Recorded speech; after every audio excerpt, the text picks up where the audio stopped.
My wife once made a joke in public about trading husbands, and the neighbor's response froze her in place. I remember that night vividly, as if it happened only yesterday. We were at a low-key neighborhood get-together, nothing fancy, just a backyard barbecue hosted by Mark, the guy who lived 2 houses down. The air carried the smell of grilled chicken and charcoal, the hum of conversation soft and easy. For once, I felt relaxed.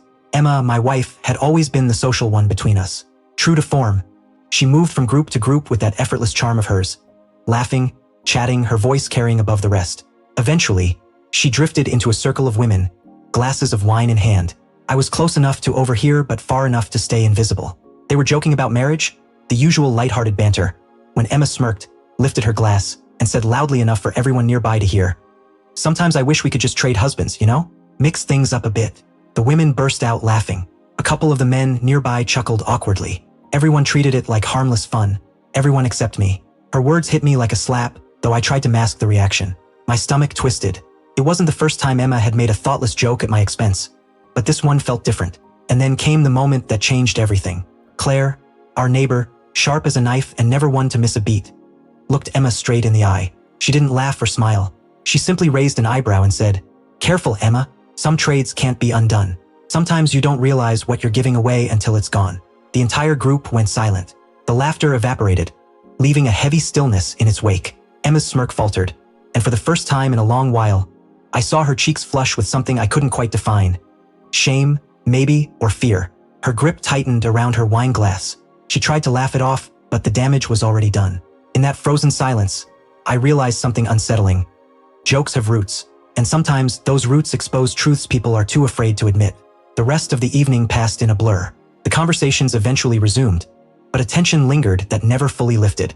I watched Emma carefully, how she avoided Claire's gaze, how she talked louder than usual, laughed a little too hard, as though she could bury the moment under noise.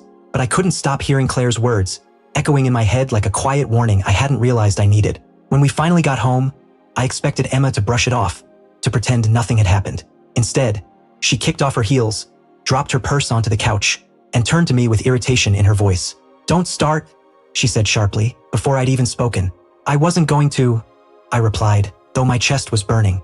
"But maybe think about why you said it, joking about trading husbands in front of everyone." Her eyes narrowed defensively. "It was just a joke. You take everything so seriously." Everyone laughed. "Not everyone," I said, thinking of Claire's steady gaze. "And even if they did, what does it say about us when you make me the punchline?" For a moment, something softened in her expression. A flicker of regret, maybe honesty, but it vanished as quickly as it came. She crossed her arms and looked away. "You're overreacting. That's what you do.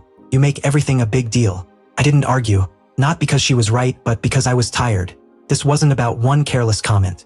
It was about years of small cuts, the subtle jabs, the dismissive tones, the way I'd slowly started feeling like her target instead of her partner. That night, I lay awake long after she'd fallen asleep. Her words mingled with Claire's until they became one thought I couldn't shake.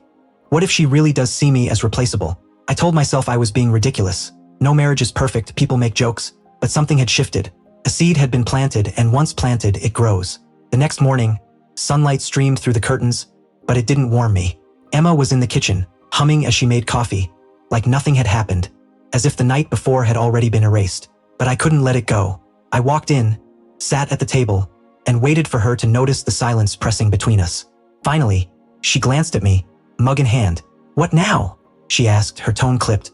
"I just need to know," I said evenly. "When you made that joke last night, did you actually mean it?